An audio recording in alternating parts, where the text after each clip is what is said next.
घरातून कधीही तसं वातावरण नव्हतं, की अरे काय होतंय? जॉब सोडलाय तरी पण अभ्यास चालू आहे. उलट हाच पाठिंबा होता, की नाही तुला फक्त अभ्यासच करायचा आहे. बरोबर. बाकी कुठल्याही गोष्टीचा तुला विचार करायचाच नाहीये. घरातल्यांना फोन केला, रिझल्ट आला मी बघितलं आणि मी घरातल्यांना आईला फोन केला. तर मग तिने उचलला तर ती घरातली कामं सांगत होती मला हे करायचंय, ते करायचंय आणि मी एकदम असं हळू आवाजात तिला सांगितलं, की आज रिझल्ट आलाय. मग तिने विचारलं मग काय झालं? तिने अझ्युम केलं की नाही झालाय कारण माझा हळू आवाज आवाजात. खूप हळू होता. आणि मी बोलले, "हां, मग झालंय करून." मग आधी तर ती ओरडली, की "मग अशी का सांगतीये तू?" मुंबईत एकतर असं होतं, की खूप लोकांना माहिती नसतं, येस.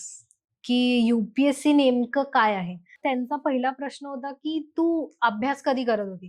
कारण हे मी कुणालाच सांगितलं नव्हतं, की मी परीक्षा देतेय. माझं असं आहे, की मी जास्त नाही वाचू शकत. तुम्हाला जास्त वाचायला आवडत नव्हतं म्हणून तुम्ही लिमिटेड सोर्स तुमच्याकडे होते. हं, तर असे भरपूर विद्यार्थी त्यांना वाचायला आवडतं. हं. मग मार्केटमध्ये आलेलं प्रत्येक नवीन पुस्तक त्यांनी घेऊन वाचायचं.